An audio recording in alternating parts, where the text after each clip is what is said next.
So guys, what if Naruto x Fem Kyubi x Sona Sitri movie 2? There was a suffocating silence over the hot spring area as the dark-haired woman thought his words over. At first, she questioned if she had heard it right, but was quite sure she wasn't going deaf. On the contrary, her senses were quite spectacular due to her heritage and senjutsu, so having heard that wrong at close range would be outrageous.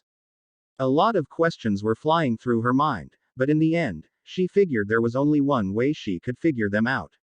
Her amber eyes watched him closely as she thought it over. Help me? She asked after a bit with a raised brow. She wasn't sure what to make of the situation and remained skeptical. Naruto quickly nodded and clenched his fist, determined. I'll keep it simple, because well, I could say it with big fancy words, but it'd still mean the same. I want to help you clear your name, and reunite you with your sister. Kuroka's eyes widened in surprise before they narrowed a bit. What would you get out of it? The dark-haired boy's sweat dropped. Why would I need to get anything out of it? Well, I mean, I guess I'd get a friend in you, at least I'd hope so. She stared at him for a bit before trying again. Why would you help me? No one in this world does anything for free, so unless you can give me a believable reason, I don't see any reason as to why I should believe you.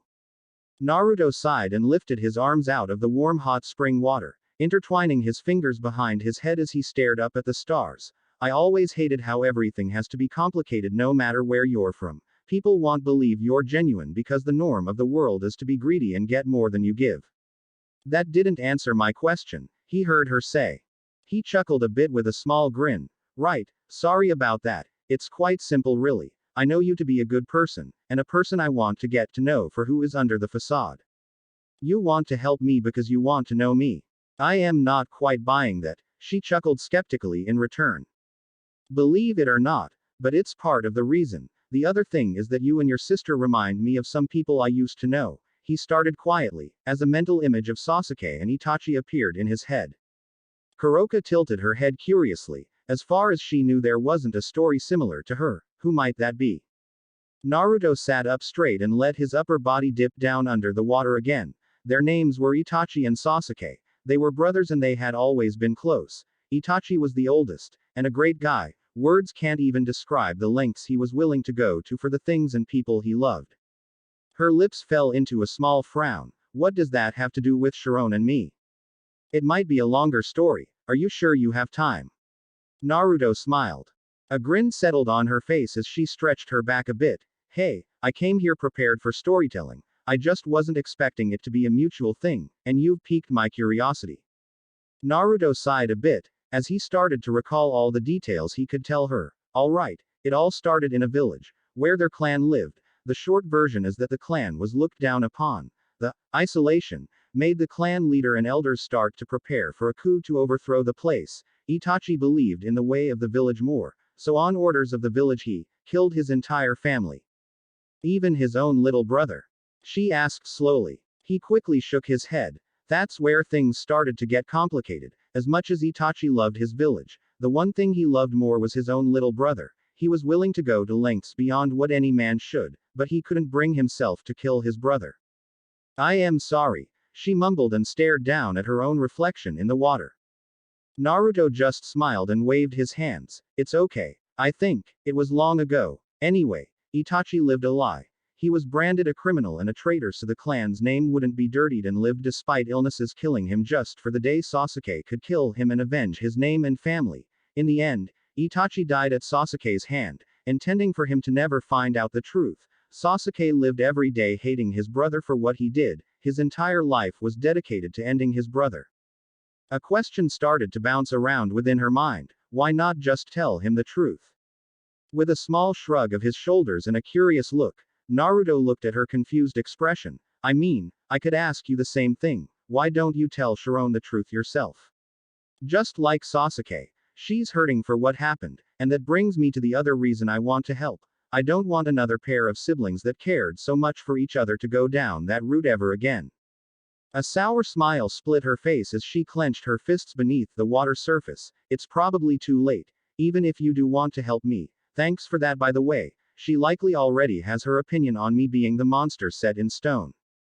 Naruto frowned. And yet Kurama is able to tell that it was complete bullshit by the first glance he got. Please, Kuroka, let me help you, I believe we can change this. The conversation turned silent as the dark-haired girl just stared at her own eyes in the reflection of the hot spring. Thoughts and questions filling her mind until she glanced up from the corner of her eyes, since there still was one unknown factor to his story: what happened to the younger brother? He hummed and intertwined his fingers as he quietly started to talk again. The truth has a scary way of always coming around sooner than later. He found out that Itachi had sacrificed everything and couldn't kill him. It drove him mad, lost sight of everything, and was prepared to destroy everything that made his brother miserable. Her eyes started to mist a bit as she looked away from him. And you think that could happen to Sharon?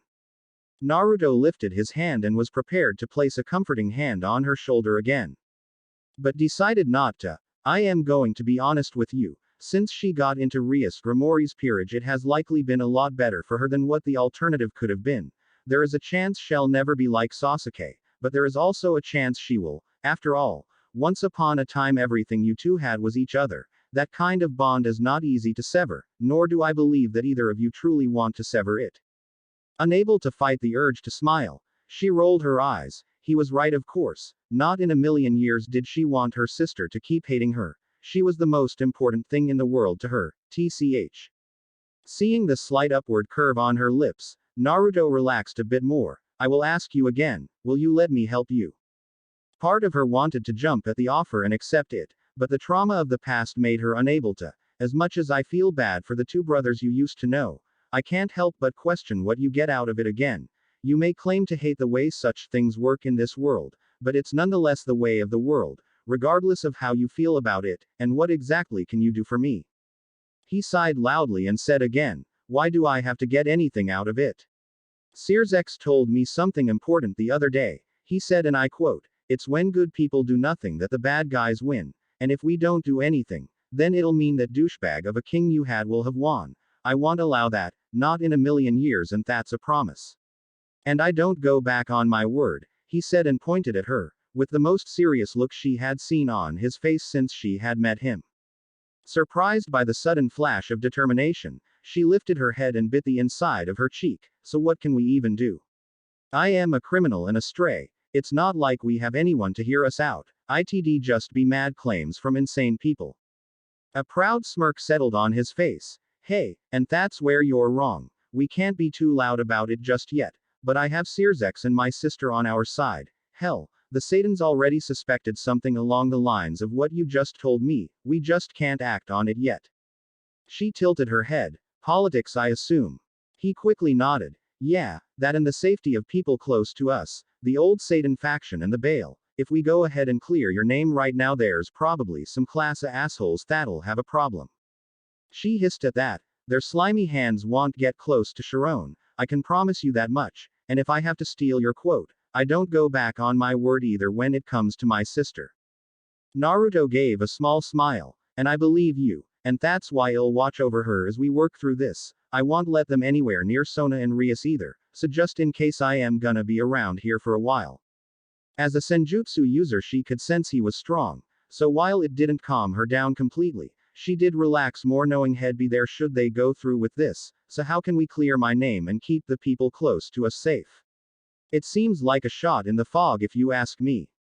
He nodded in understanding. I spoke with Sirzechs about that. We need something else to happen first. Something big enough that'll upset them more than this would. From the way he spoke, I feel like something like that will happen soon.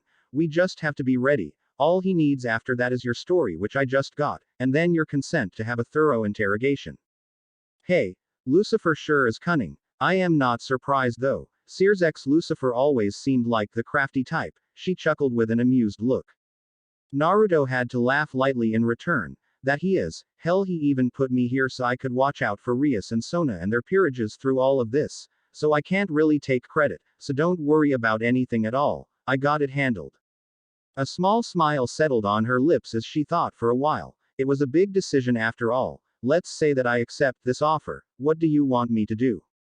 I can't bring myself to believe you just want me to sit back and enjoy the ride while some random guy the first just met carries out all the heavy lifting. You'll focus on what's important, reconnecting with your sister, because all of this is supposed to help both of you. Once everything gets going, I assume he'll have permission to talk to Rias about what really occurred.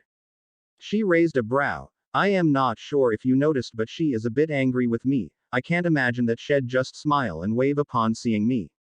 Naruto smirked. And that's where Kurama comes into the picture. He knows senjutsu. The moment Sharon learns that, then there'll be questions and things I can do on my end. I can start preparing her for what's to come, and that's when I'll leave it to you.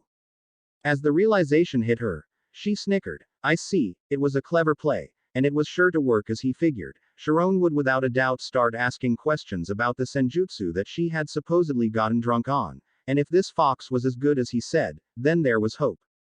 I feel like I am sounding like a broken record, but I'll ask for what I think is the third time. Are we going to do this? I can even help you out with your stray status if you want. He smiled and summoned a funky-looking bishop piece, one that indicated it was a mutated one. She eventually sighed, and raised a brow with a small shake of her head in disbelief. I guess it can't hurt to try, and you want me in your peerage. Not sure if you listened at all, but it didn't end well for the last peerage I was in. He sweat dropped with a nervous laugh. Hopefully I won't give you a reason to kill me. As I said when we first met, perhaps we can be friends. I hope we can. She shook her head again. You're as strange as Ophis said. Hold on to that piece for now. Given how it ended the last time, I am not gonna attach myself to anything just yet. She finished, and waved a hand at him as she started to get out of the water. Sighing, he placed a hand over his eyes. The offer is open. Just let me know, he repeated. Kuroka grabbed her robe and swung around her damp body as she stared down at the back of his head for a while. As he couldn't see her, a soft smile settled on her lips as she stared at the mutated bishop piece in his hand. Her smile fell down into a confused frown for a while, as she started to question if she should have said no. He seemed like a genuinely nice guy, and if he was as he appeared, then it'd bring a lot of good things to be part of his peerage. From what she could gather, he wanted peace and stability, and wanted to fight for the people that weren't as fortunate as him and other high-class devils. She'd also be in a place that was a stable home, a strong group of people, and most of all, free, and as close to her sister as she possibly could. Here she'd have the best chance of reconciling with her sister, and getting back the person she missed the most. However, that was the funny thing about trauma, it always puts a stick in the wheel of what you really wanted. Perhaps when she got to know him better, time would have to tell. She let out a small sigh and tapped him on the back of the head, and made her way off the premises as the barrier she had put up fell. I'll see you around, devil boy. We'll talk more about this next. Looking forward to hearing what Lucifer has to say about our next move. As Naruto removed his hand from his eyes and carefully looked back, he confirmed she was gone. He grunted a bit as he was starting to feel like a hard-boiled shrimp, and got out of the water and wrapped the towel around his midsection. This had gone a lot smoother than he had first anticipated, and it just strengthened his belief in Kuroka herself, along with the missions they had started. Now all that was left to do was get an audience with Sirzechs and then meet her again to discuss the next move. Safe to say he was happy, but he was also getting a bit excited.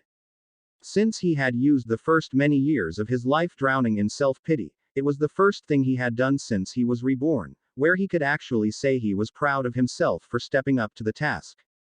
Sure, he had decided to help Veldora get a friend and to help him get more friends by inviting him to his peerage, but this was the first time in a while that he had actually felt like what he used to be, and not just the former shell of the remains of one Uzumaki Naruto. Gai Xing. As the next day went on, Naruto used most of the day to think the situation over in his head. The truth was now confirmed more or less, and the chance of her just saying something that didn't fit with their theories was so slim it wouldn't even be fair to assume she was lying about it. They couldn't rule it out completely, hence why they needed a thorough interrogation eventually, and if the outcome was satisfying enough, then they had everything ready and would just need to wait for the moment to clear her name. He sighed a bit with a small smile on his face as he once again walked through Kuo Academy. This time it was close to evening. He had spent most of the day just hanging out with Veldora and Kurama. He didn't have much else to do. Besides training, he'd have to challenge someone eventually, but if their dynamics didn't fit, then they would likely just lose. He had someone in mind about who he would challenge first, but from what he knew, the person was really smart and a great tactician, so he had some work to do. Which reminded him that he likely had to fill his peerage in on the truth as well eventually. He just didn't know how much he was allowed to tell them yet. that brought him to the reason he was here in the first place, because the closest way to get an audience with Sirzechs was through his little sister. That also just managed to remind him that he'd likely have to tell her the truth one of these upcoming days as well. It was quite a rushed process. He had just met her again for the first time in a while, and then he'd reveal something like this. He'd have to apologize for the incoming headache later. While his objective for the day was to get this audience with Sirzechs, he decided to visit his sister. He had meant to go see her yesterday after he had talked with Rias, but then he had gotten a visit from his new friend. As that had taken a lot of mental capacity to sort through, he had forgotten about it. Plus, familiars were a life hack. They could do a lot of things on his behalf, so he wasn't really wasting any time. When he got to the room he had found Sona in yesterday, he casually walked in without knocking, thus having to dodge an eraser thrown at his face. Okay. I know that I forgot about coming over yesterday, but I didn't think you'd be this upset about it. He chuckled and watched as she lifted her head from a document. Sona raised a brow at him. Oh, it's you. I thought it was someone like Saji that I specifically told not to interrupt me. Naruto raised a brow as he grabbed a chair and sat down on the other side of the table, and casually grabbed one of the papers on her desk and looked over. You seem pressed. Bad time of the month. With a small sigh, she reached over and grabbed the paper out of his hand and put it back down on the desk, ignoring his remarks so it wouldn't annoy her more than it already did. Not exactly, just a lot going on with a student, nothing you need to worry about. He tilted his head and looked at another document with an image attached of a purple-haired girl, her. Sona looked away from her work, followed her brother's gaze, and nodded her head. Yes, her, Seiko Busujima, Class 3A, she's also the captain of the Kendo Club. Naruto gave a small nod of his head and leaned back in the chair. So what's her deal? Ignoring his choice of words, Sona pushed her glasses up and took a break from her work. Normally I wouldn't be able to give out personal information, but given it's you, I'll make an exception. Her father is very ill, practically been bedridden in their home for the last 2 weeks. His lips fell down into a frown as he fidgeted with his fingers. I am sorry to hear that. I don't mean to be heartless, believe me, I feel really bad for her, but why does this have you this distressed? She smiled a bit as she leaned back into her chair and started to clean her glasses. She's been a friend of mine for a while now and is usually a straight A student. The problem with her father is both affecting her performance on the kendo team, but also her grades. I am worried about her. She's a transfer student, and yet despite being here for a short period of time, she has made a lot of progress. Naruto gave a simple nod of his head. Want me to look out for her? I am gonna be here from time to time, so I can keep an eye out if I see her. Sona kept smiling with a small shake of her head. I thought I said that I didn't want you interfering with what I do here.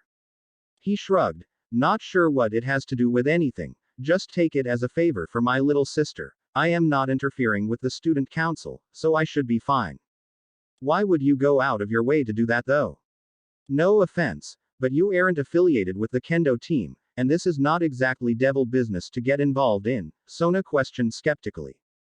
Naruto let out a loud sigh and crossed his legs. I am not sure why it matters. You're my sister, and you seem sad about it. Is it that unnatural for me to do something that help you? Her eyes widened a bit in surprise before a genuine smile crept onto her face compared to the more teasing one. I guess I can't stop you then. A simple thank you would suffice, Naruto chuckled.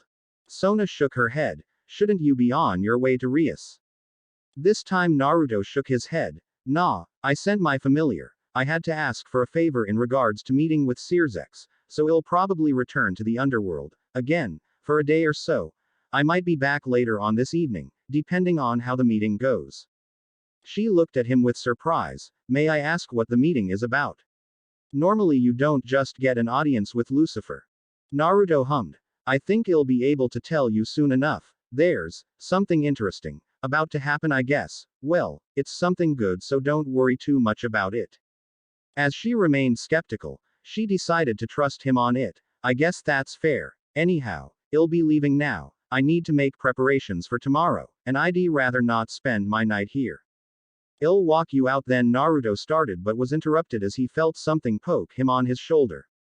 He raised a brow and looked up to his left to see a crow sitting on the fabric of his jacket with a small note folded in its beak. Slowly he reached up and scratched it on the head and took the note, with the simple message of 10-minute, and gave a nod to himself. It felt ironic if he had to be honest. Itachi had once given him a crow to share some of his power with him, and in this life, his familiar ended up being a crow. At least this one didn't have some wicked mind control. At least he didn't hope so. Sona hummed as she watched the exchange and cleared her desk and walked toward the door. I assume Rias figured something out. He shrugged a bit as an answer. Unsure, it just said 10 minutes, so I guess he'll just go to the club. She nodded and started walking down the hall with him in tow, though as their footsteps echoed in the hallways, a girl around Sona's age walked in their direction. With a raised brow she nudged him in the side. Speaking of which, that's her. Naruto blinked and looked up and spotted a girl identical to the picture he had just seen before. So that's Busujima, huh? He thought to himself. She was a girl considerably taller than Sona, with straight and shiny thigh-length purple hair that has a triangular fringe at the front which barely touches the ridge of her nose, and blue eyes. Her outfit was the school uniform, though with a bag under her arm along with a wooden practice sword. He had to admit she looked nice, though what he noticed almost as soon as he saw her was the hardened skin of her fingers, along with the strong build and posture. It was easy to see she had been training a lot and for a while. Good evening. I am surprised to see you're still here, Kaichu, the girl greeted politely with a small nod of her head. Sona gave a small smile. Good evening. I must say the surprise is mutual. I did not expect you to still be here at this hour. Did you forget something? The younger girl looked at her and then up at Naruto with a slightly curious expression. No, I didn't. I just wanted to get some practice in. So I am on my way to the club room. I will lock up before I leave. She spoke slowly, as her gaze once again returned to the one beside Sona. Sorry, I don't think we've been introduced. Naruto blinked. Oh right, I am Naruto, Sona's older brother and the current club supervisor of the Occult Research Club, he said with a smile and a small bow of his head. Seiko hummed with a small nod. I see, you must be the one Rias talked about in class today. I am Seiko Busujima, Class 3A and current captain of the Kendo team. I am pleased to meet you. He grinned in return. So I hear. Quite impressive. Captain of the Kendo team even after recently transferring here. That's amazing. You must be quite skilled. I'd love to see you in action sometime. A small smile graced her lips. I appreciate the compliment. I'll continue to work hard as the captain. I always strive to improve.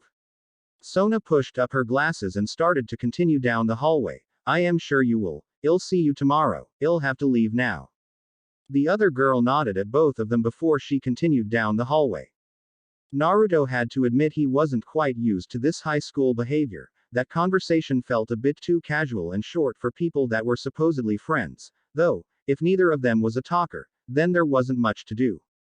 She seemed nice. He eventually spoke out and followed his sister, his hands in his pockets. Sona raised a brow and turned to watch him, getting good ideas.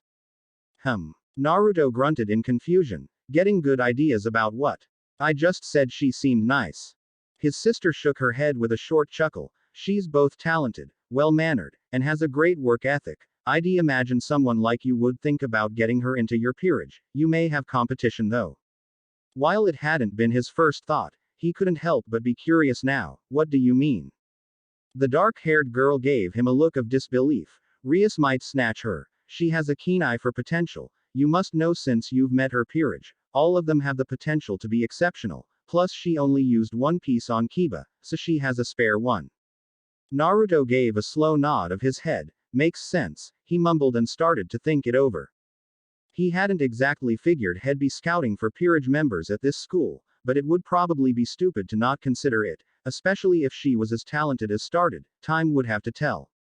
The conversation died out after that, and Naruto bid Sona farewell at the school entrance.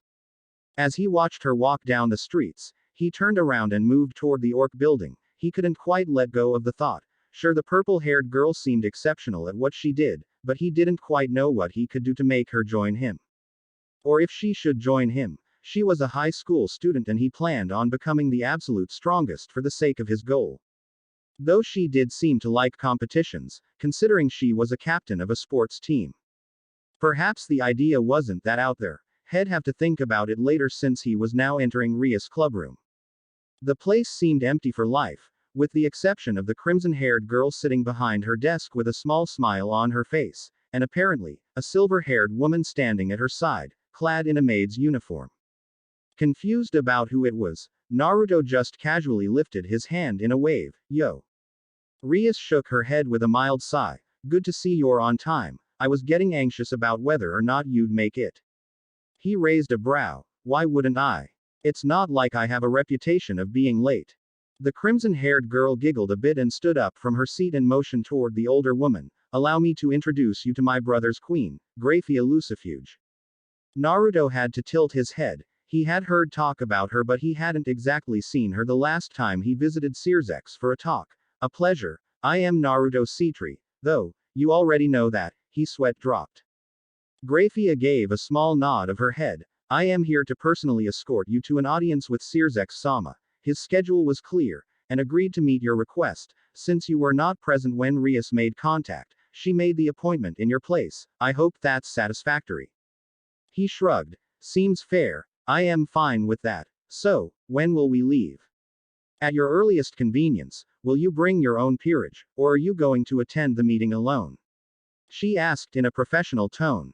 Naruto shook his head. Nah, they don't know about the topic at hand, so I'll be on my own here. I'll hopefully be able to be more open about what's going on after this meeting, with the people that are about to be involved, I mean. Rias gave a small nod of her head. That'd be appreciated. I found it a bit skeptical that you were here solely for the sake of Gasper and socializing. His sweat dropped again at that. That is actually the reason for that. This is about something else entirely, but it's bound to have a lot of influence in regards to my actions onward. The younger sister of Lucifer shot him a curious glance but eventually nodded her head in acceptance. Will you be returning this evening? He gave her a thumbs up. Most likely. I don't plan on staying in the underworld. She smiled a bit. Could you meet me here after then? In case you're able to tell me more about what all of this secrecy is about, of course. Sure thing.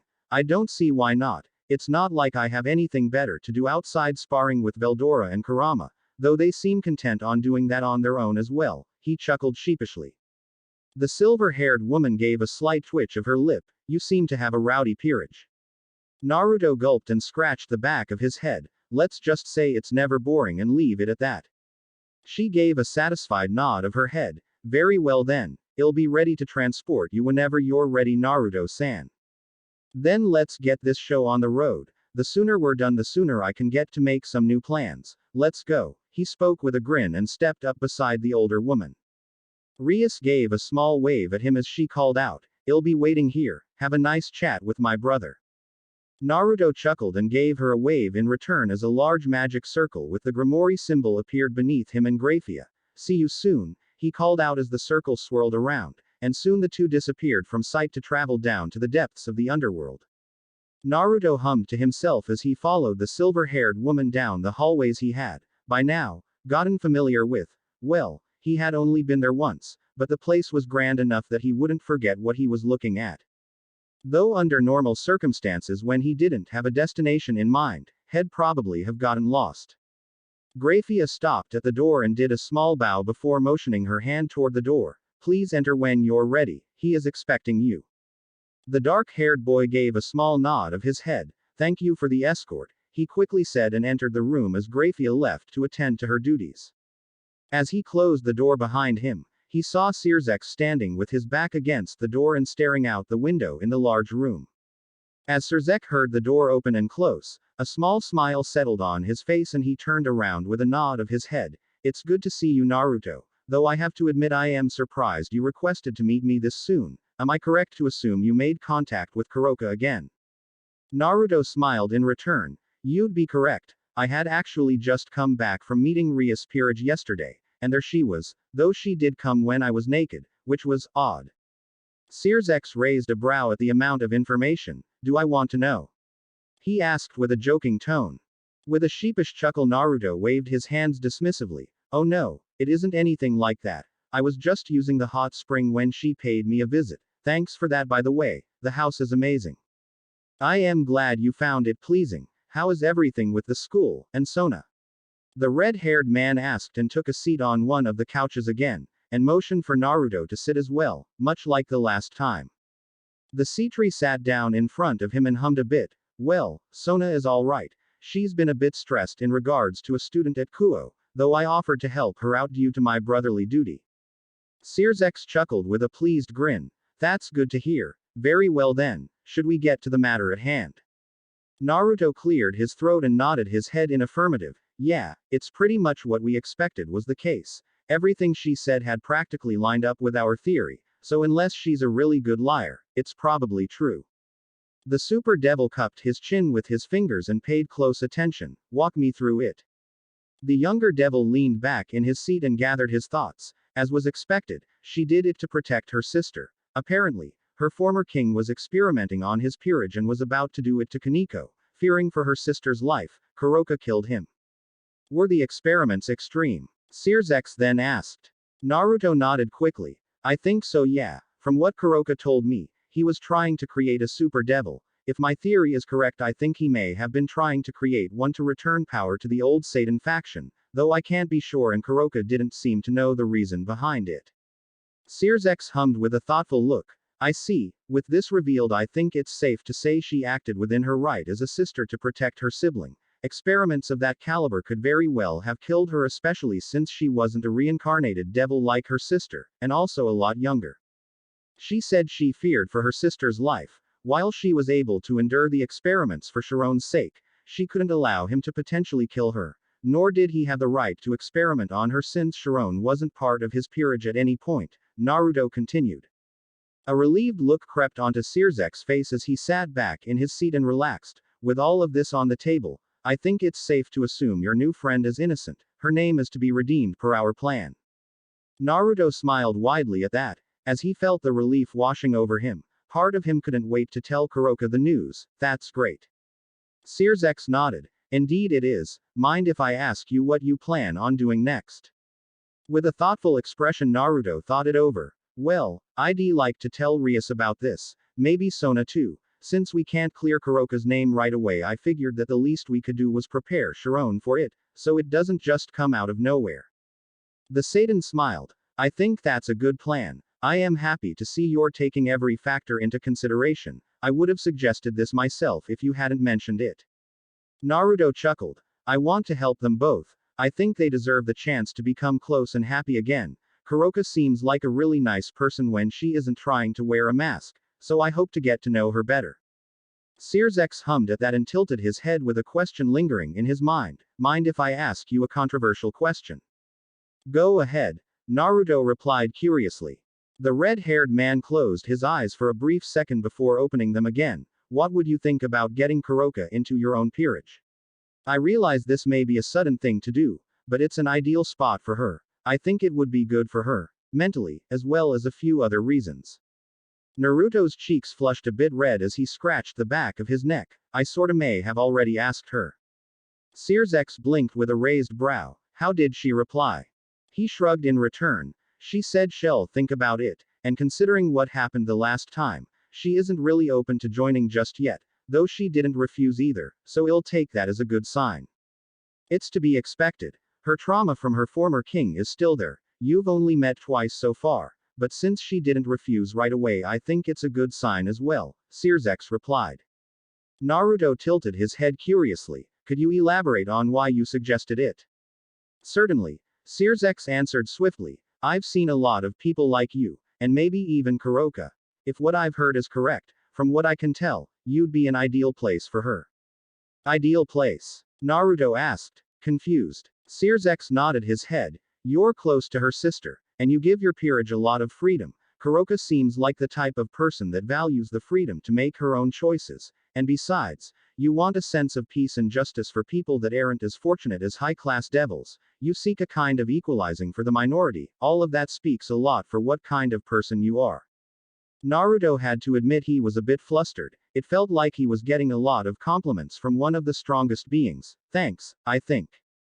You're also very kind and selfless, so I am sure you two would become close and inseparable, given enough time. Hopefully, she'll seek you out again soon. I'd suggest making some conversation with her, and perhaps finding a middle ground in terms of a subject to talk about, so your relationship isn't entirely focused on this goal of ours, Sirzechs suggested.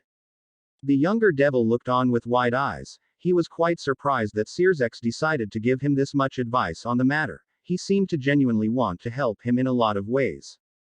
I have another question. I hope you don't mind. Sirzechs tilted his head and replied in a welcoming tone, ask away, no need to hold back. Naruto took in a breath, why are you giving me this much advice and help? I don't mean any offense, I just feel like you're going out of your way a lot for me. A series of chuckles filled the room. That's your question. Very well. It's quite simple. We've met a handful of times, and you've always been a good friend of Rias. You have infinite potential, are selfless, have a good sense of justice, and you put yourself in potential danger just to help others. When Naruto didn't reply, Sirzechs just smiled. You're the type of person that I'd want in my corner. I always think it's good to have friends you trust and value despite where their current place is. You may not be a highly influential figure just yet, but you have a lot of impact and influence on many of the devil heirs and heiresses. With your potential, you might even become a Satan one day. A lot of things started to make sense at that moment. If Naruto had to be honest, he also had a similar thought process. He trusted Sirzechs and figured that if he could get a good friend out of him, he'd have a lot of options and a strong ally. His sister would likely always be on his side, so if he could become equally close with Sirzechs, he'd be able to do a lot of things and reach new heights. I see, thanks for clarifying it, though I am not sure I could be a Satan, for lack of a better word. I am complete dogshit at political dealings. I'd probably be cast out of office within a week, let alone all the paperwork that plagues the position, he chuckled sheepishly. Sirzechs laughed for a moment and stood up. Let's see about that when we get there. Now, I'll have to cut our meeting short as I have some matters that I need to attend to, he finished and extended his hand. Naruto stood up and watched the hand for a moment before he reached out to shake it. He felt a small sense of déjà vu, as he thought about the time they had saved Gaara back in the elemental nations and were about to depart from Suna. Thanks for all your help. I don't think I could have gotten anywhere remotely close to achieving all of this without you. Naruto smiled as he retracted his hand.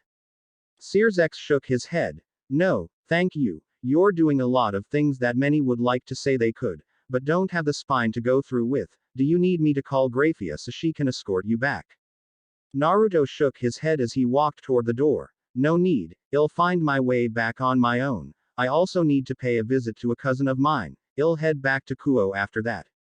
I see. Sirzechs smiled. Very well then. I wish you luck on your future plans. If you ever need anything, don't hesitate to contact me personally. I think with our current standing you don't need to go through Rias to get in touch with me. The younger devil nodded his head and waved. I'll keep that in mind. Good luck with the paperwork. Sirzechs' sweat dropped a bit with a small shake of his head as he closed the door behind the young Sitri. Gai Xing. Naruto stretched with a small yawn as he made his way down the corridors of Lucifer's manor. The talk had gone the way he expected, so he was pleased with the progress he had made. Though as he made his way down the hallway, he couldn't quite help but think that he should perhaps pay a visit to his parents soon, or well, his father. As he was born to a mistress, he only really had contact with his biological father.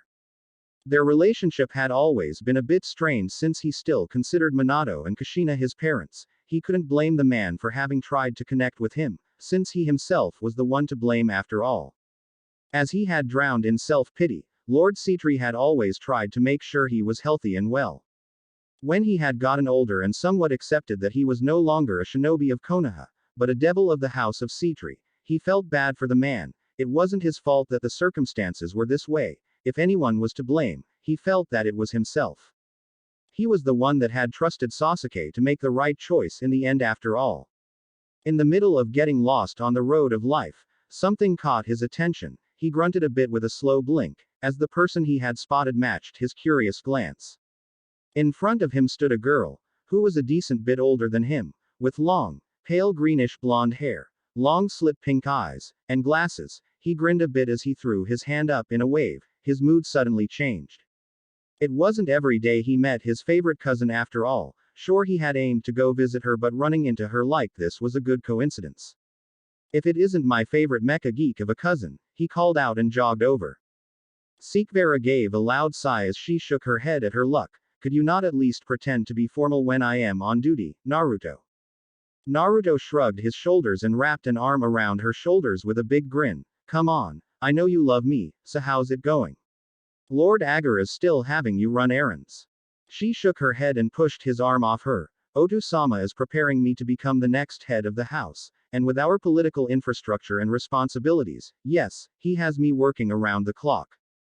He hummed a bit. While she didn't sound exactly miserable about working overtime, she seemed just a tad bit stressed. No time for mecha manga. Her cheeks flushed a bit pink as she grabbed her forehead. Could we not discuss this here? What are you even doing here? I figured you had finally succumbed to the walls of your room since I hadn't seen you around. With a painful grimace, he took a step back. Always so mean to me, I am starting to get the impression you don't like me. What gave you the impression that I ever did like you? She retorted with a confident smirk. Naruto shrugged. Well, considering you used to share your favorite manga with me when we were younger, and you even gave me mecha figures for my birthday. Alright, you're right, I don't hate you, she intervened. He figured he'd take what he could get at that point, and just sighed. And to answer your other question, I was here to meet with Sirzechs, had some things to take care of, and I am not around here much anymore because I moved to Kuo. The town Rias is in? She asked with a sense of curiosity. Naruto nodded. Yeah, long story short, I need to get out more. She raised a brow at him. Figures. Deciding to ignore her blunt reply, Naruto thought for a second before he snapped his fingers. I got a question for you. Seekvaira, who was about to continue on with her duties, looked back at him with a blank expression. Well, what is it? Naruto smirked a bit as he crossed his arms over his chest. What do you say we have some fun? Confused by the statement, she readjusted her glasses. What are you implying? He grinned ear to ear. Your peerage, my peerage, unofficial rating game. The winners get the clout and the loser buys the winner's manga for a week. You have a peerage. You. Forgive me for laughing, but that was the last surprise I'd expect to hear today. Naruto rolled his eyes, as he felt like he had been beaten with that remark a ton lately, but in the end he figured they had their reason to. Yes I do. And why do you think a prize such as manga would want me to participate in an unofficial game? She asked with a mild smirk. He listened on and shrugged his shoulders. This isn't about the manga, this is about the reputation. Also, the experience will help us with the official games in the future. The manga was just for fun, though I plan on going through with it even if I lose, and I don't go back on my word. Never knew you had that much interest in the manga. Did you finally see the light? She retorted with a bit more relaxed posture. He threw his hands up in a dismissive manner. I personally don't, but my pawn is a great fan. I am sure he'd love to get into that mecha franchise you love so much. Seekvaira remained quiet for a while before she smirked again and closed her eyes, her arms crossed under her chest as she opened her eyes again and pushed up her glasses. I accept your challenge then, let's see who the best time user is. Naruto mimicked her smirk and punched his fist against his palm. When and where? She responded swiftly. I'll have a free day in around a week's time. I will let you know in advance. A week's preparation and the game will take place in a neutral space. Sounds fair? I am game. I'd have taken you on even if you plotted on home field advantage, he chuckled. Seekvaira raised a brow at him. You seem confident. Don't expect me to go easy on you just because we're cousins. Naruto hummed in confusion. I might be confident, but it has nothing to do with that. I just figured that if I win I'll get plus points and if I don't, well, I'll know what to work on for the rematch. She gave him a calculating look before she gave a nod of her head then. Very well then. I'll see you then. I'll have to get back to my duties, so I'll take my leave. Good luck in the game. I am looking forward to it, she finished, with what appeared to be a small smile. You actually just gave me a smile. You must really be stressed out, he called out in a teasing manner. He could see her shake her head as she walked down the hallway. You can see yourself out. Gai Xing. As he returned to the human world that evening, he sighed at the sight of the stars above. The meeting had apparently gone on longer than he had thought since it was already dark outside. He sighed as he looked around. He was still at the academy, figuring he might as well walk home to clear his head a bit and mentally prepare for the rating game he had now challenged Seekvaira to. He started to make his way through the school grounds. It didn't take him long to spot something that felt out of place though, because as he was walking with his head in the gutter, he spotted that the lights were on in one of the clubrooms that were located away from the building. It was at this moment that a thought crossed his mind. Didn't Sona's friend say she was going to practice? I wonder if it's her. Why'd she still be here this late though? He wondered with a raised brow and made his way over. As he entered what he figured to be the kendo club, he was proven right in his assumptions about it being one Seiko Busujima that was still practicing to her heart's content. He leaned against the doorframe and crossed his arms as he watched her work through her katas, wearing what he would assume to be the traditional set of clothing you'd wear during kendo tournaments. He had to admit she was skilled. One could compare her movements to dancing if she wasn't swinging a wooden bakken around in the air. Each strike and dash was carried out with precision. She had even mastered the passive look on her face that wouldn't allow an opponent to sense her fatigue even if she was tired. She was impressive. It made sense why Sona would assume he was looking at her as a possible peerage candidate. A small smirk of amusement graced his lips as she spun around and thrust the weapon, coincidentally, toward him.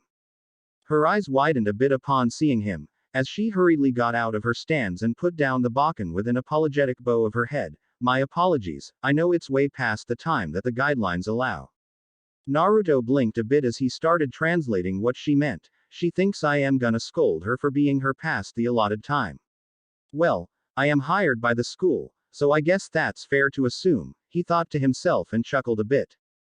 He shook his head quickly and waved his hand dismissively. Don't worry about it, I am not a snitch, and I am only the advisor for the Occult Research Club, so I don't really have a say in what you do. I won't tell, he said and did a motion of zipping his lips shut. A small yet grateful smile lifted her face. Thank you, I was just getting in some practice while I still could. Naruto frowned a bit. You sure that's the reason? She blinked in confusion. What do you mean? The dark-haired boy looked around the kendo club for a second to inspect the place, and it was just as he figured. It resembled a professional dojo almost down to every detail, with the exception of the real swords that typically decorated such places. I don't mean to be rude, I've just heard that you have some troubles at home. I was just assuming that you were letting off a little steam. Forgive me if I am being meddlesome. Seiko's face was filled with surprise as her lips fell into a thin line and her hands grasped the handle of the bakken tighter. It is true, with my father, in his current condition, I've had a lot of pent-up emotions. He was still confused about her tone. She seemed way too formal, almost as if she was holding herself back. With a shake of his head, he raised a hand and waved at her. Do you want to talk about it? It's not like I am a teacher that'll scold you for speaking what's on your mind, could even say I have a duty of confidentiality. The thin line that represented her lips twitched a bit as she squinted her eyes and looked down. My father is very sick and I don't know what to do about it. I feel utterly useless, his condition doesn't seem to be getting better, and all I can do is make sure he's still breathing. Naruto hummed and crouched down, intertwining his fingers as he closed his eyes. What happened? You may feel better from talking about it, though I do understand if you'd rather not. Seiko hesitated for a moment and gazed upon him with a calculative gaze. In the end, she knelt down in the middle of the floor mat and placed the bakken in front of her. A couple of weeks ago he started feeling worse. A week after that he passed out on the kitchen floor. The next thing I heard, an outbreak had happened at the kendo convention he had attended overseas. So he caught it there. I am really sorry to hear that. If there is anything I can do, just let me know. A friend of Sona's is a friend of mine, Naruto replied in a gentle manner. Her lips lifted a bit upward. Thank you, I appreciate the gesture. However, unless you can turn back time, I can only hope he'll feel better eventually. Doctors are doing everything they can, but he just seems so weak. Naruto had to fight the urge to facepalm at her remark. It was quite ironic really. She had said the one thing he was actually capable of doing. With his mastery over the element of time, he'd be able to reverse the time of the physical body if he knew the exact date of the convention. It'd have been like he was never there to catch the disease. Time will have to tell, but I am praying for a speedy recovery, Naruto replied, whilst fighting away the tingling in the back of his mind for having mentioned praying. She looked at him for a while after, not speaking a word. It was like she was inspecting him, with a calculative gaze that was almost starting to make him feel uncomfortable. It took another minute or so before she stood up from her knelt-down position. Her fingers once again latched around the bakken's hilt as she walked toward a stand with identical tools. His eyes followed her movements as she picked up an extra practice sword, and walked over to him. When she was just a few steps away, he rose back to full height and watched as she held out the wooden sword. She opened her fingers in an offering manner and held the sword up. Would you join me for a practice match? You seem built for battle, which I find quite strange for a high school employee. He sweat dropped at that. I work out. Technically it wasn't a lie, but he couldn't exactly just flap out his wings and say, well, that's because I am a devil, could he? With a quick shake of his head, he made up his mind as he accepted the practice weapon and took off his jacket, wearing just a sleeveless white shirt beneath. Following her lead, he entered the floor mat and kicked off his shoes. You'll have to excuse my poor form, I am not that familiar with the rules. She gave a small smile at his apology. It'll be fine, as long as you don't hold back on your swings, I'll adapt to it. He had to fight the urge to grimace. If he didn't hold back, he'd likely break her sword, arm, and the wall in half. I'll try not to. Seiko gave a nod of her head as she spread out her feet, grabbed the sword with both hands, and held up the dull wooden edge in front of her. Naruto mimicked her stance and crouched down a bit, stretching out his fingers a bit to get a better grip before he nodded to indicate he was ready whenever she was. What he saw next shocked him. It was as if something clicked in her eyes. The amount of self-restraint she had shown disappeared and she flew forward with a cry. He'd have imagined that it was the pent-up stress that was showing, but the look in her eyes was both dazzling and frightening. As she swung toward his head, he lifted his bakken to block it. The crash of the wood meeting echoed through the room as he took a step sideways and slammed it toward her side. The look in her eyes confused him. It was as if she was looking to hurt him. She easily redirected his attempt and rushed forward, strike after strike. He dodged until he found himself at the edge of the mat. With a raised brow, he crashed the practice weapons together again and pushed her back, trying his best to keep his strength within that of a human. She sneered and struck toward his head again, her eyes slightly wide in surprise as he swirled beneath her bakken and behind her. He positioned himself to tap the bakken against her shoulder to win the first round, but his eyes widened in surprise when she, without turning her head, lifted her bakken above her and blocked it. With a few quick moves, he slid back across the mat and narrowed his eyes. Under normal circumstances, most people should have been able to do that. Out of every possible access point, she, without any method of guessing, blocked it flawlessly.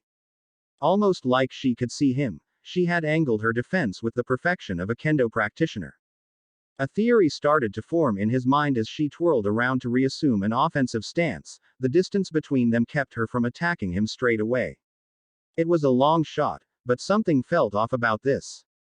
Sona had said she was exceptional, and that Rias would likely have been interested in making her part of her peerage.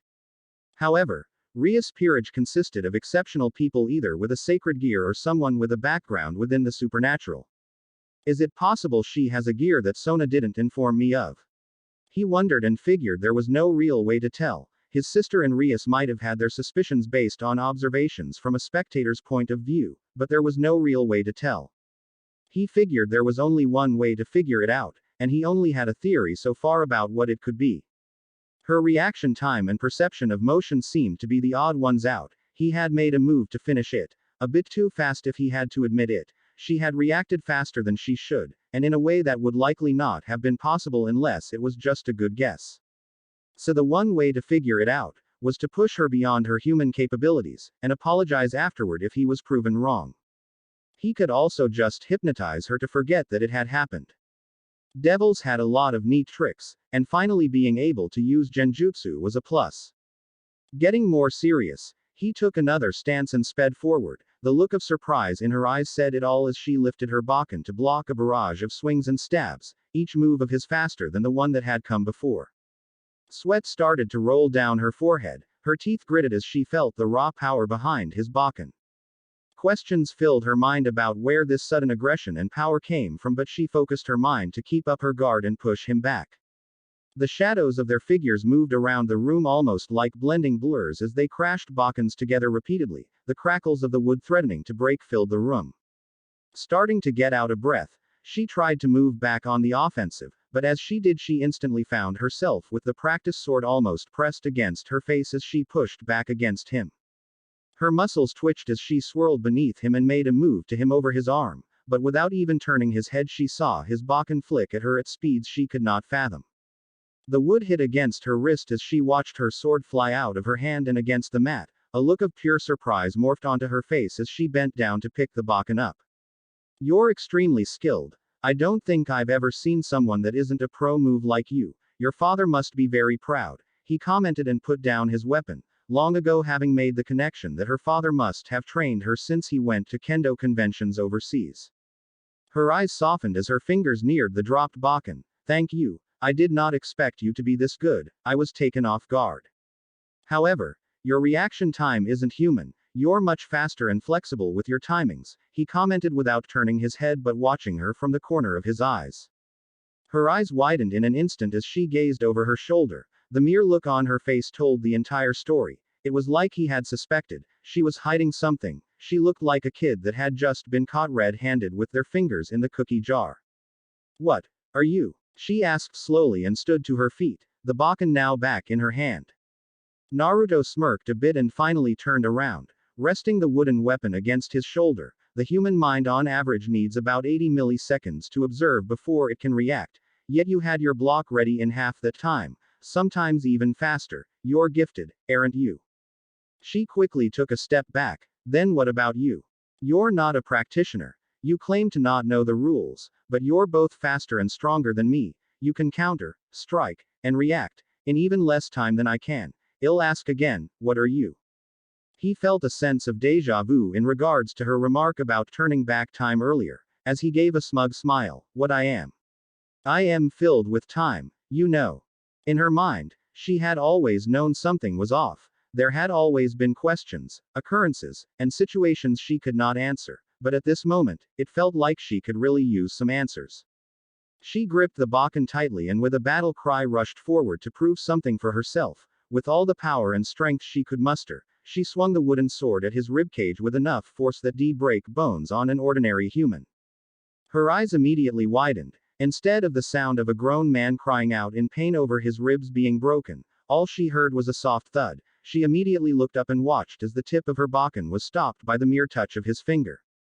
I guess we both had questions that we wanted to be answered in the end. He chuckled a bit and gathered a bit of his magic to splinter the wooden practice sword. Seiko took a step back and watched the remains of her weapon on the floor. You're not human, you're gifted, just like me. She called out. He had to admit he was surprised. He had expected her to be a bit more scared, but she seemed more curious than anything. Naruto shook his head. So you're saying that you aren't human? Not exactly, but before I show you more, I need you to promise me not to freak out. She remained quiet and just nodded her head. The young devil sighed a bit and unfolded his wings, the shadow of his full figure cast on the wall behind him as he let down his Bakken from his shoulder and spoke in a calm tone. I am a devil of the house of Sitri, so while I am not gifted like you, I am, however, connected to the supernatural that gave you this ability, to begin with. If her eyes could fall out of her skull, they would have. She instinctively took a step back as she watched the bat-like wings unfold from behind his back. Why would a devil be an employee at our school? I don't understand. Naruto could sense her brain had gone into overdrive, and he quickly folded in his wings to appear more human again. I know it's easier said than done, but don't be scared. I may be a devil that's practically painted evil by society, but I promise I am not here to twist your mind or anything like that. She seemed to relax a bit, but she still didn't let her guard down. However, she was curious. Every time she thought she had been crazy, it suddenly made sense and he could give her answers. Then, what am I? Am I some kind of demon? She asked in a slow tone. Naruto tilted his head. Why would you think that? You're as human as you can be, with the exception of a gift. She frowned heavily and reached over to grab her arm with her free hand. I have always had a tendency to go for violence. I always loved the feeling of power. It made me feel strong, feel good even. I always thought that something was wrong with me, and being a demon would explain that. He shook his head. No, you're still not a demon. You're human, and you don't seem like a bad person. You're worried about your dad. Sure, we all have our quirks of personality and you may like having power, but it doesn't make you evil. What, or why am I gifted? She asked. Naruto hummed a bit and sat down on the floor mat, crossed his legs, and motioned for her to sit with him, which she did. You're likely in the possession of what is called a sacred gear. Some humans are gifted with exceptional power, and yours is connected to your senses, I'd assume. She replied in a soft tone. I think it's my eyes. I can see almost everything. It feels like that at least. When I get in this zone, there is so much I can't explain. Naruto gathered his hands in his lap and smiled slightly. Why don't you expand on that? In detail, I might know what it's called. Seiko gave a small nod of her head. It was obvious she was still on edge with all these new things going through her mind, but she tried to concentrate on the present and the questions he might be able to answer. I feel like I react much faster as I can, almost predict movement, and sometimes, it's like I am outside of my body. It probably sounds strange. He listened carefully to her words. When she said it had something to do with her eyes, he almost wanted the scream Sharingan right there for the sake of old times. However, he also thought might know something about it since he had read a bit up on visual gears. After what had happened with the various version of Sharingan in his old world, he felt like he needed to be prepared for something similar to appear here. I guess what you mean is that you feel like you can detect movement much faster than what is humanly possible, and also that you at times are able to watch yourself from a third person's point of view, a bit like in a video game, no? He asked. She gave a look of surprise, so you know of it. Naruto gave a small nod. Well, I've heard and read about it, yes, I think it was called the Tengen and is in fact a sacred gear. You may not be fully aware of how it's utilized, but if you get a better sense of your power and possibly magic output, you might be able to do it on command. Magic. I feel like I am stuck in a dream. My friend's brother is a devil and has wings. I apparently have a blessed weapon in my eye, and can do God knows what with magic. She started speaking whilst grasping her head. Naruto frowned a bit and reached over to place a hand on her shoulder. I am very real, but don't worry, as I said I won't hurt you. And devils aren't as bad as you may think. We're all individual entities, some are good, and some are bad. Some of us have great dreams and goals for a better future, while others should just go touch some grass. She lowered her hand and lifted her face to look at him again. He seemed genuinely kind but was afraid to trust his word. The books and church always said the devil was a smooth talker. Is it true that you can make a deal with the devil? He raised a brow. Well, that depends on what you mean. If you're talking about the in exchange for your soul I'll grant you invincible power, then no, not really, at least not with me. A bit of hope left her eyes at that. I see.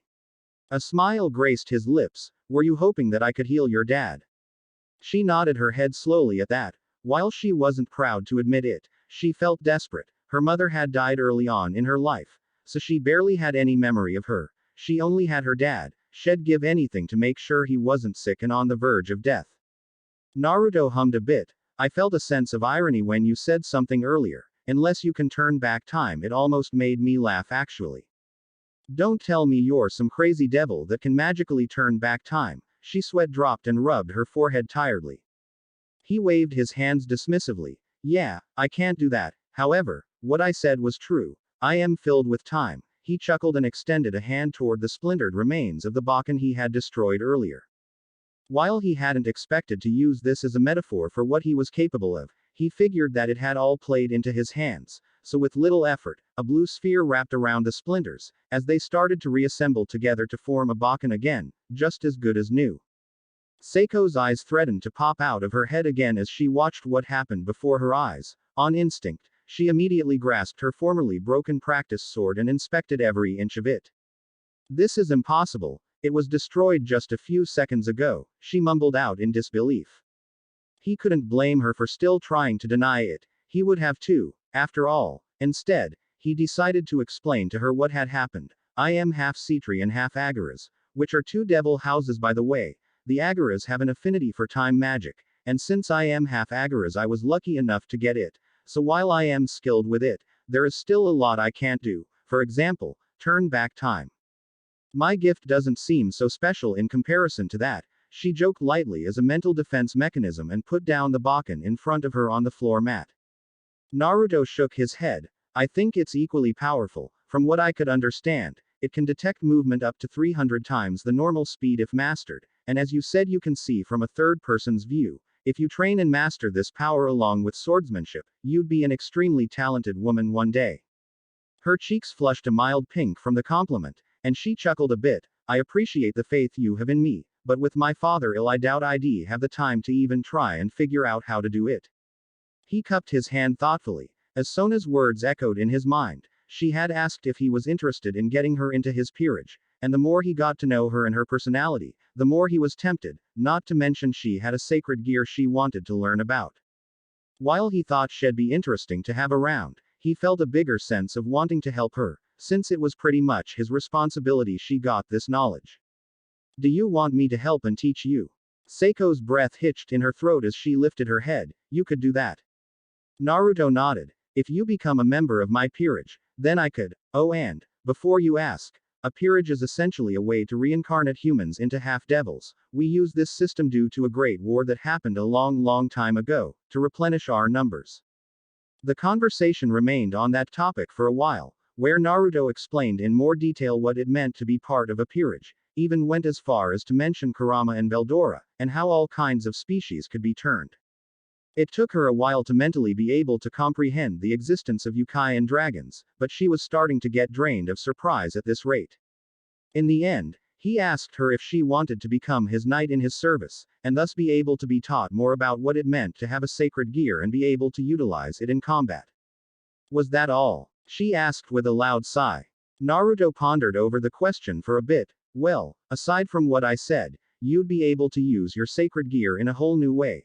We devils have a thing called rating games, which is essentially peerage against peerage fights, where you could truly let your love for fighting loose.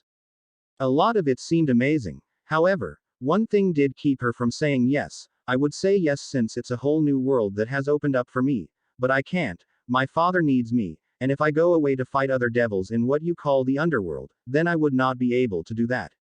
He nodded his head slowly in understanding. I understand you. I will not expect an answer immediately. Think about it, in case your dad gets better. He smiled and stood up and offered her a hand. She got up on wobbly feet and nodded her head in gratitude, and started to put away all the training equipment. There wasn't a word spoken for a while. She didn't even turn around to look at him as she gazed down at her hands. So many things were now within her grasp, and many others were taken out of them. Her mind was like a river filled with questions. As she got answers to some, they gave birth to new wonders in her head. It had given her quite the headache, and she didn't know what to do about it. She had been proven wrong, at least she hoped so, about devils being evil creatures. If he was that evil, she doubted he'd sit down and walk her through it all and even reassure her that she wasn't a bad person, even if she didn't quite believe it yet. When she finally got around to switching off the lights to the clubroom, it had been quiet for way too long. Though as she turned around to thank him for the clarifications, he was already gone. Her head was still filled with questions, but at least she had gotten answers to a few of them. Only the future would be able to show her what happened next at this rate. As he left Seiko that evening to go think about his plans, he sighed and ran a hand through his dark locks. Sure, it was as simple as asking his dad for a favor or getting a phoenix tear, but it just felt wrong. It's not like he lacked the resources for either, but there were just a couple of problems with it that he quickly realized, which was why he didn't say it right then and there. Seiko was in turmoil. She was probably quite emotional. Well, he knew she was. So giving her a solution right then and there would have felt like an ultimatum, especially since he had just offered to teach her and that she could join his peerage. So dropping it right there like, by the way, I got 3 different ways to heal him, would have felt wrong.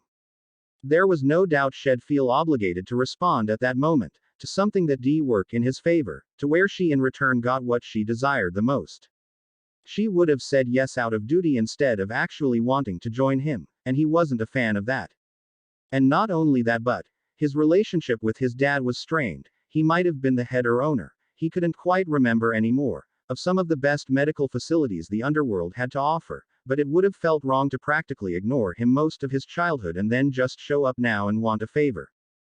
It would also just feel less personal if he went that way about it. Phoenix tear or hospital, it would be something that anyone could do, well, if they were a devil. And there was one thing that only he could do, and well, possibly Seekvaira if she trained to do it. He could reverse the time of the physical body, but he'd need to play detective for a while.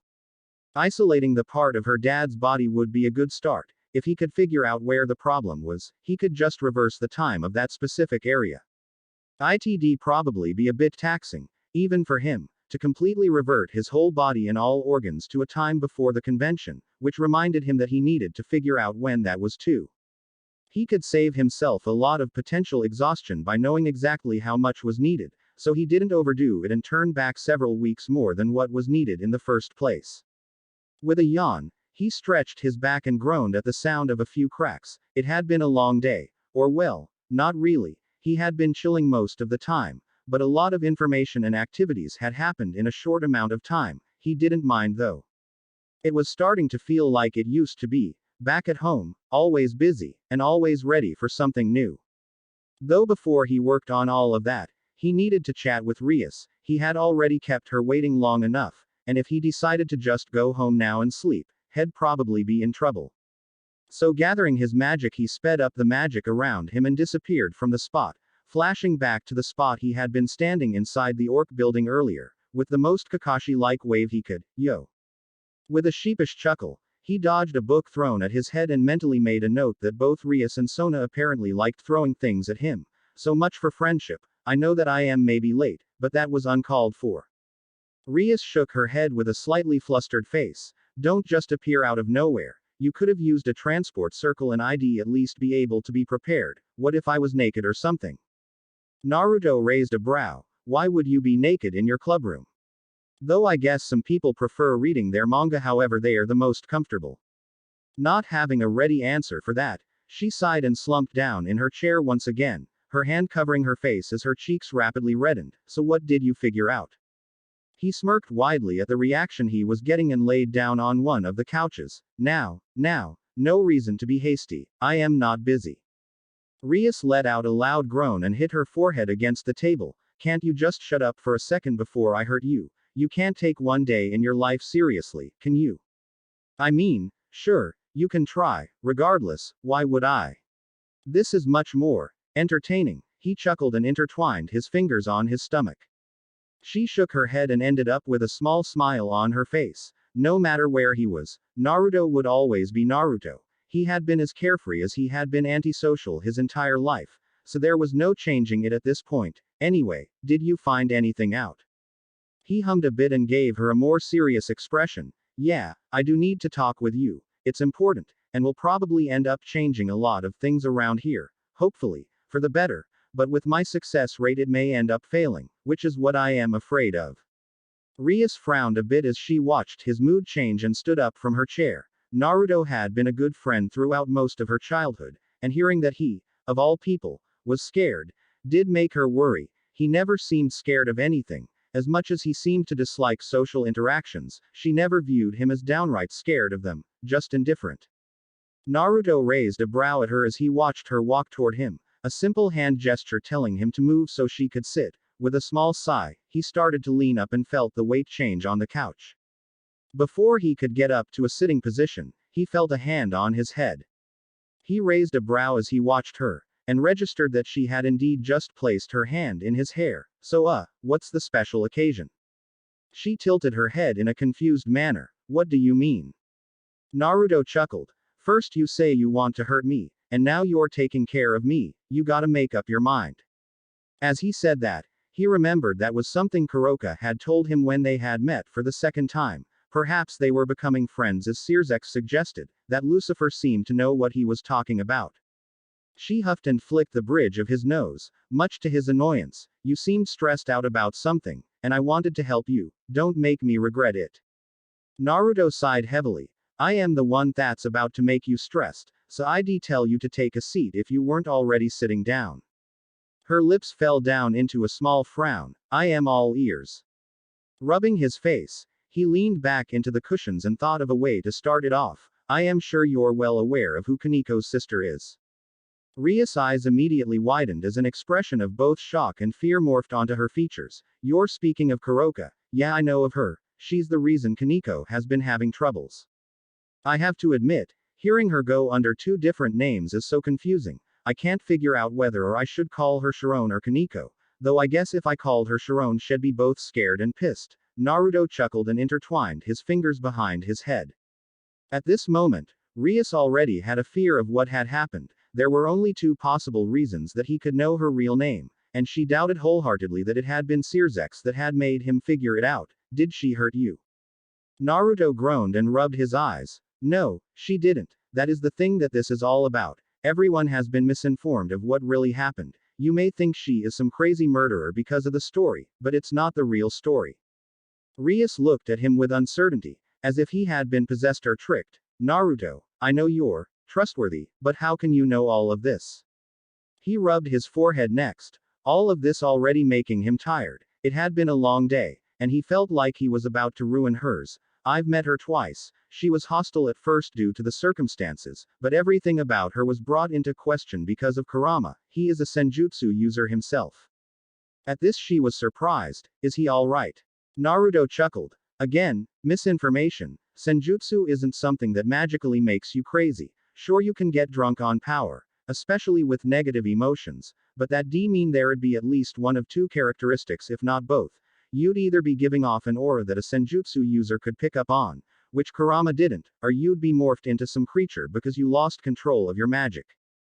So you mean to tell me that her being a criminal is fishy? Rias questioned. He nodded his head. Yep, that's it. That's why I've had meetings with Sirzechs, as even the Satans have felt that something was off about this entire situation because Kuroka's former master was an asshole. I can't tell you much about what he did, but I can tell you this with almost 100% certainty. Kuroka isn't the villain, she is the victim. Rias' brows furrowed as she gathered her hands in her lap. This is a lot to take in. Kaniko's been having a hard time ever since. It took her a while to warm up to me, not to mention the rest of the peerage. She still isn't over it, and I don't blame her, it's some deep trauma. Naruto gave a small nod of understanding. I understand and I agree, but look at it from both sides. They are both probably miserable without showing it too much, which is why I need you to listen to me. Sirzechs gave me the green light to fill you in on the situation and what I want to do. And then he started to explain it to her down to the smallest detail, everything from meeting her in Kyoto, to the talk he had just had with Sirzechs, though he had kept out the bits about the Chaos Brigade since he figured he hadn't actually been allowed to tell her that much. As the talk went on and she sat patiently and listened, he got to what he wanted to do. With Kurama's help, he wanted to introduce Kaniko properly to Senjutsu, so that she'd start to be able to form an idea of what might have happened. After giving her some time, and if it seemed doable, he wanted to reintroduce them under calm circumstances where there wouldn't be a problem, and then finished it off by saying that with all of this, he'd hopefully have been able to clear Kuroka's name and reunite the two sisters for good. When he had finished his story, Rias just sat with the same look on her face. He started to get a bit worried that he might have accidentally fried her brain in the process. It was a long chat after all, and nothing she had expected, so he wouldn't blame her for being a bit freaked out about all of it. Did I fry your brain? He cheekily asked afterward, as a small attempt to lighten the mood a bit. She blinked and briefly laughed. No, not at all, I was just thinking. Careful with that. I hear it can be dangerous. He smirked and nudged her in the side with his elbow. Rias rolled her eyes and got a bit more serious. Listen, you know I trust you, and I know that when you and my brother are working together to make this work, you only do it out of the good of your heart. I want to believe her. I really do. I want to believe she is a good person. I just don't think I can make that call without meeting her. Sure, we can perhaps work toward Kaniko accepting Senjutsu with the help of your queen, but what? Naruto slowly asked. She sighed a bit with a small smile. I won't be able to say yes without at least meeting her, and seeing it from her perspective. At the end of the day, Kaniko is part of my peerage, and I want to protect her. I don't want to make such a life-changing decision for her, without at least having met Kuroka first. Naruto smiled a bit at that. That's all. I think we can make that work. Though you need to keep a bit quiet about this. The more people that know, the more that people may end up revealing the information by accident. I'll tell my peerage, but since you and Sona are more closely connected to Kaniko, I'd advise you against speaking too openly about it. Rias nodded.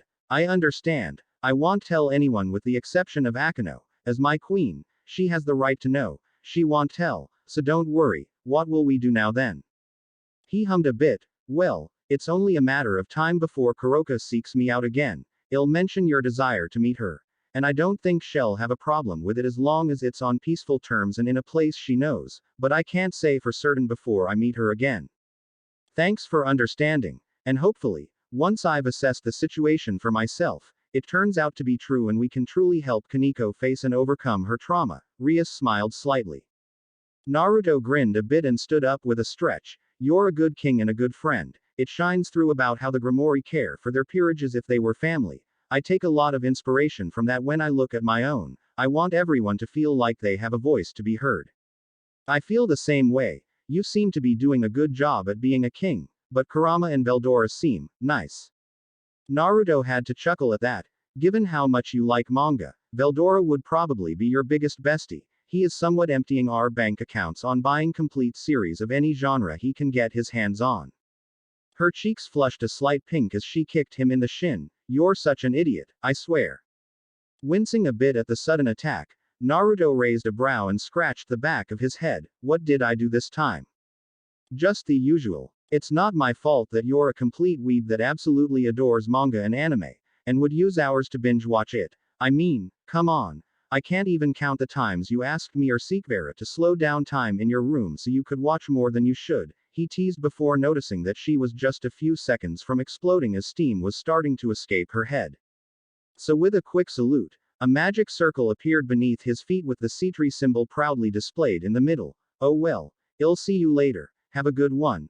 I'll see if Veldora wants to share some manga with you, and as he finished that sentence, he was gone. Just narrowly dodging a cushion hurled at his face. Gai Xing. After he left Rias that evening, he yawned loudly in the middle of the street. A part of him just wished for the possibility to go back home and sleep, but he knew that he didn't have that luxury. He had only managed to take care of one task out of the three that he had in mind for today, but at this rate, had run out of time. One was to talk with Rias and get some progress done on that front, which he had managed. The next one was to seek out his sister. If anyone had information on the students, then it would be her. He had little doubt she wouldn't be able to answer his questions, so he could go and see what he could do. The last thing he had hoped to do was meet with his new friend again, but he figured the chance was quite low for that. He didn't have an active way of contacting her, so he was a bit dependent on her making the first move. Since he couldn't predict her next move, he'd just have to wait and see, but he doubted it'd take too long. He had just talked with Sirzechs, and if she was in contact with Ophis, she should know that it had happened or at least that he had been on a trip to the underworld. As he got to his sister's house, he chuckled a bit as he stared at the mansion in front of him. Seems like he wasn't the only one that was living the dream here in Kuo, but then again, devils were extravagant. With a few short knocks, he stood back and waited. It didn't take him long to hear footsteps on the other side of the door and gave a small wave as he watched Sona open the door and stare at him as he had grown a second head. What are you doing here this late? She asked with a raised brow. Naruto smiled a bit. Well, I need your help, and I wanted to see where you lived. Sona blinked with a confused expression. How did you even figure that out? He shrugged his shoulders and followed her inside, closing the door behind him. I just had a talk with Rias, and had a familiar scout around until it found you. In the meantime, so here I am. She gave him a small stare before accepting his answer. All right, well, make yourself at home. Not too much though. I don't want you moping around here all year because you get too comfortable. Naruto gave a loud sigh. You really don't have much faith in me, do you? A small smile settled on her face as she shook her head. I do have faith in you. Don't misunderstand that. I just think it's fun to mess a bit with you. I know you can take it. I know. I am just giving you a hard time. Well, I guess I need to, explain the situation first. I feel like I have to do this 3 times today, so might as well sit down. You're my sister and influential here in Kuo, so what I am in the middle of might affect you, and I think you deserve to know. He started as he sat down on the large leather couch in the middle of the living room. His sister gave him a blank expression as she turned his words over in her head. We might as well get something to eat. Are you still as much a ramen fanatic as you used to be? He sweat dropped a bit before he proudly proclaimed, what can I say? Ramen is the food of the Satans, as much as it felt wrong to put it that way since he used to proclaim food of the gods he figured it was how it should be now. And if Sirzechs was right about him possibly becoming a Satan, then it would indeed become the food of at least a Satan. Sona smirked. Very well then, I'll go and prepare some. Just wait here, it'll take a couple of minutes. When Sona returned with the ramen, Naruto soon started to tell his story from start to end. He left out the biggest details. Just like he had with Rias, he didn't know if Kuroka would appreciate him telling her story to different people, so he kept it simple as to her being innocent, and that he was in dialogue with Sirzechs. The last thing he wanted was to overstep his boundaries and make the Nekosho upset with him when all he wanted to do was help. He of course also left out the details on the Chaos Brigade, because it wasn't a problem for them to handle, and if it did become a problem for them, then they'd handle it then. During most of the talk, Sona was relatively calm and chill about it. She had her occasional questions, but she seemed to take it a lot better than Rias. It made sense. Kaneko wasn't part of her peerage, so while they were close friends with the Gremory house, it wasn't exactly something that was personal to her, so she remained professional and somewhat optimistic. I have to admit, big brother, you're the last person I'd expect to get involved in some kind of big case. I know you said you weren't ready to go into further detail about this story of hers, but you seem invested. I am happy to see it. She trailed off and put her empty bowl back on the coffee table. Naruto gave a small smile. To be honest, for a long time, I had never expected to do something like this either. You've been a huge inspiration for me, though. When you started talking about your dreams, I got inspired. I wanted to do something meaningful as well. Sona smiled in return. It was always a relaxed atmosphere between the two as long as they weren't bickering as siblings would. So, what did you need my help with? If you ask me, then you seem to have everything under control. He blinked at that. While he wasn't exactly here to tell this story, he figured he might as well get it out of the way. Well, I would appreciate it if you allowed her to be around Kuo as long as we work on this. I figured as long as you knew what was going on, there wouldn't be any hostility. Of course, was that all? She asked as she felt like he had more to say. Naruto hummed and leaned back and slurped up the rest of the noodles of his fourth portion. No, there is something else. I took your advice, if you can call it that, about Seiko Busujima. She raised her brows and started chuckling. You sure move fast. Did Rias really pose that much a threat to your plans? He chuckled back. No, I just came across her when I got from my talk with Sirzechs. We talked, and things happened. I essentially just wanted to know if you could tell me more about her dad, like when the convention was and what exactly happened that made him this sick. So it has nothing to do with making her a peerage member? Sona asked first. Naruto kept quiet for a few seconds. I did ask her. I had a kendo spar with her as I thought it might help her let off some steam. Turns out she has a sacred gear. Did you know that? I wasn't aware. No.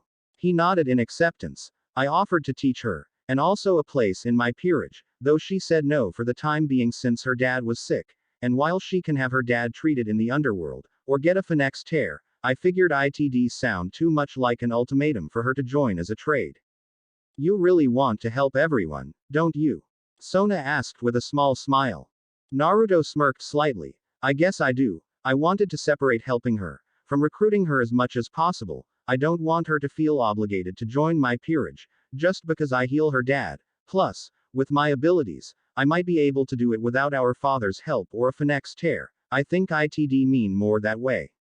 Sona listened closely to his words, and stood up. Wait here, I'll go and get some files. I agree with you. I think if you do it yourself, it would really mean a lot. I'll see what I can do, but I can't promise much. He sat there and waited for about 10 minutes. He flipped and turned the conversation they had just had in his head for a while. He hadn't imagined he'd have been able to make this much progress in such a short amount of time. It just proved his idea that while the underworld did have a lot of negative qualities that he wanted to change, the Satans made a lot of changes for the better. At the bare minimum, his sister and Sirzechs, but from what he had heard of Ajuka, he respected that man a great deal.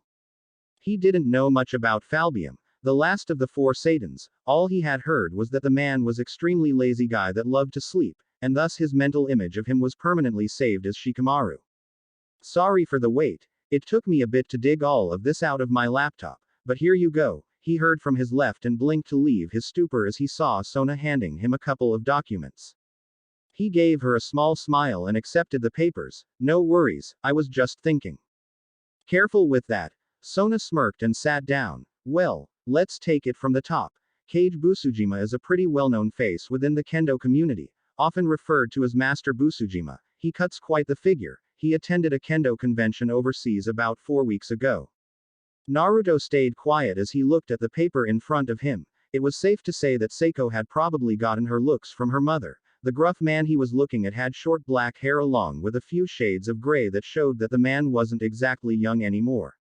I see. Do they have any information about where exactly the problem is? If you can call it that, Naruto continued. Sona pushed up her glasses. The lungs, the outbreak at the convention left several men and women in the hospital with a lung infection that not only had them sick, but it also severely lowered the oxygen distribution in their bodies. I know that Busujima-san fainted not long ago. All we know is that he may have indirectly suffocated due to that lack of oxygen. Naruto nodded his head and gathered the papers, folded them, and stuck them inside his jacket. Thank you. It's been a great help. I can act on this. I knew I could count on you. Sona's cheeks heated up a bit from the sudden praise, and cleared her throat. Anytime. So, what will you do now? He zipped his jacket up again and looked at her. I am going to heal him. Or well, I am not sure you can call it healing. I'll use my magic to reverse the area of the infection to a time before that convention, may reverse it with 5 weeks just to be sure. Won't that be taxing though? I know that you're skilled at what you do, but this is a lot of time you'll have to manipulate in a relatively small amount of time if you don't want her to figure it out, Sona analyzed. Naruto just gave a small smirk as he stood up. Don't worry about me, I am tougher than I look. Thank you for the food and all your help again. Sona stood up as well and walked him to the door, where they shared a brief hug. Good luck with it all, just don't get into too much trouble, and if you need my help for anything, just let me know. He nodded his head in gratitude. There is one thing, in about a week's time I'll have an unofficial game against my cousin Seekvaira. Could you perhaps help me set it up? Sure. Just give me a time and place and I'll make preparations, and Naruto. With a small turn of his head, he watched his sister's face as somewhat close a worried expression formed on it. Be careful, don't overwork yourself too much. I know you have plans but they won't matter if you die. He raised a brow at that. Why would I die? I am right here. I am being careful, don't worry so much about me. She sighed. I've known you my entire life. When you find something you want to do you go at it with everything you have. Dealing with Lucifer, an SS-class criminal, and whatnot, it's dangerous. Naruto gave a small chuckle as he walked up and engulfed her in a hug that lasted a few seconds. As he separated himself from his sister he gave a small smirk. Don't worry, I won't do anything that make you miss me. Bold of you to assume I'd miss you that much, she smirked back. Naruto gave a last smile before he left the house, and heard the door click shut behind him. That reminds me, he thought to himself and zipped open his jacket to pull out a paper on Seiko, and found the address. He didn't know where she lived, so he had to first get the address. When he had it memorized he flapped out his wings, and flew out in the direction of where the Busujima household was located. Gai Xing. Night was still looming over the town of Kuo as Naruto landed outside the house the address had specified. It was slightly secluded, so the only dim light in the area was a few traditional-looking lanterns located around the stone path leading up toward the main entrance to the house. It was a traditional Japanese house with a large fence around it, a gate in place to keep intruders out. He figured it was because the Busujima family was semi-wealthy for their standing since her dad was such a big figure within the kendo world. Besides the main house, a smaller building was placed, one that resembled the kendo club at the school a lot, which he figured was a dojo. It would make sense for them to have a private one. He sighed a bit as he leapt over the fence with no difficulty and walked up toward the house. The lights were off, so they must be already gone to bed. It was in the middle of the night, after all, so he'd have the peace and quiet to work. Step by step he made his way up the stone path and looked around all the cultural stone statues placed around the place. If he had to guess then this had been in their family's generation for quite a while. With a simple motion of his hand, he reversed the time of the lock to the front door, hearing the slight click signaling that it was now unlocked. As he entered the house he slipped off his shoes in the doorway and tread carefully over the wooden floor. He wasn't a fiend, so he'd rather not desecrate the entire house by dragging his dirty shoes through the entire place. He stood in the hallway for a little bit, as he remembered that he had no idea where to look first. Though, he seemed to be lucky. One of the rooms had a door open, and he could see the foot end of a futon through the doorway. Figuring it was likely a 50% chance of being the right bedroom, he walked in. However, as he leaned in against the doorframe he found out quickly he wasn't alone. Sitting by the side of the futon, sat no one other than Seiko, who knelt down beside her sleeping father with her eyes closed. She hadn't registered that he was there yet. She seemed either really tired and fatigued or just deep in thought. Deciding he should probably be quiet about it, and not startle the already weak man, Naruto crouched down behind Seiko and slowly tapped her on the shoulder a couple of times. She instantly flinched as her eyes flew open, and with a quick movement slammed her elbow backyard to hopefully knock all the air out of the intruder's lungs. Naruto had to mentally chuckle as a small smile settled on his face, and he raised a palm to catch her elbow. He watched as she turned her head and spotted him, and slowly raised a finger to his lips. She watched him intensely and stared into his calm red eyes, stiff as a board as she pulled back her elbow, and maintained the eye contact with the now revealed devil that had snuck up behind her. Her mouth opened, but no sound came out as he lowered his finger from his lips and snuck over to crouch down beside her. With slow movement, he raised a palm toward her sleeping father. A blue circle with Roman numbers appeared beneath the futon he was laying on, as he closed his eyes. A concentrated expression fell on his face as an identical blue circle appeared in front of his open palm, but smaller in size so it would fit with his hand.